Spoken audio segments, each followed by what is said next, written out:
non esiste la gravità sulla Terra. Un saluto sincero e grazie della vostra attenzione nel cercare ciò che non corrisponde alla narrativa ufficiale di indottrinamento scolastico obbligatorio iniettato nelle nostre menti fin da piccini. Che ci crediate o meno, la realtà è molto diversa da quello che ci fanno credere. Benvenuti su Canal 104 Plus, è il plus che fa la differenza e potete prendere visione scorrendo le oltre 3500 voci dalla pagina web indice alfabetico, link nella descrizione del video. Se cerchiamo il termine gravità in Italia, ci si aprono innumerevoli pagine che parlano di interazione gravitazionale fra oggetti e la loro massa. Ho detto in Italia perché ormai è constatato che le nostre ricerche sono limitate a quello che la IASINO ha stabilito. La prova ce l'avete attraverso Wikipedia, che non fornisce più la possibilità di consultare le altre lingue, se ancora non ve ne siete accorti. Ho trovato questa pagina in lingua inglese, vi lascio il link nella descrizione, che ho tradotto automaticamente. Leggiamo insieme solo le prime 4 righe. In fisica, la gravità, dal latino gravitas, peso, lo dicono chiaramente, peso, è un'interazione fondamentale osservata principalmente come attrazione reciproca tra tutte le cose che hanno massa. La gravità è di gran lunga la più debole delle 4 interazioni fondamentali, circa 10 alla 38 volte più debole dell'interazione forte, 10 alla 36 volte più debole della forza elettromagnetica e 10 alla 29 volte più debole dell'interazione debole. Di conseguenza non ha un'influenza significativa a livello delle particelle subatomiche. Cosa significa questo? Immaginate che un uomo che pesa 100 kg vi stia schiacciando il viso. Non è la gravità che sta lavorando. La vera forza di gravità, come abbiamo appena visto, è appena 0,0000002 kg.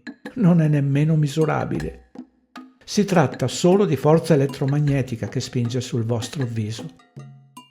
Dovremmo rinominare la gravità con elettrogravità, perché si tratta di una forza elettrica che schiaccia il viso di questo signore. Andiamo a vedere cosa dice il professor del Massachusetts Institute of Technology MIT, Walter Lewis. Notate che c'è un chiaro parallelo con la gravità. La legge di gravità di Newton è una forza che in questo caso attrae sempre, la gravità non la respinge mai, è il prodotto di 2 masse e quindi qui abbiamo la costante gravitazionale e di nuovo abbiamo la distanza al quadrato. Quindi c'è un enorme parallelo tra i due. È una grande bellezza che l'elettricità agisca in un modo che è molto parallelo al modo in cui funziona la gravità. Se si confronta l'elettricità con la gravità, vedrete che le forze elettriche sono molto più potenti delle forze gravitazionali.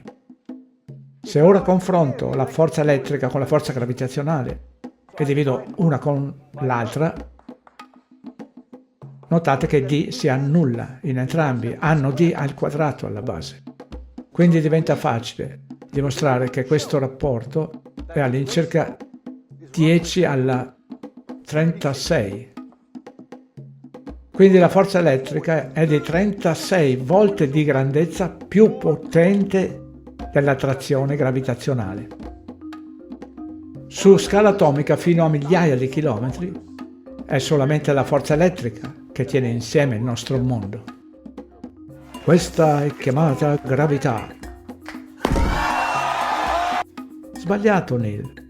Non c'è alcuna gravità sulla Terra. È una forza elettrica che spinge il microfono a terra.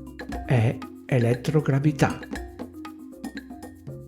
Grazie di aver guardato fino in fondo e, se ancora non l'avete fatto, regalate o regalatevi uno dei 2 libri in pronta consegna, Il risveglio e Il secolare nuovo ordine del male. Anche il semplice valore di una buona tazzina di caffè è ben accetto attraverso PayPal. Link in descrizione.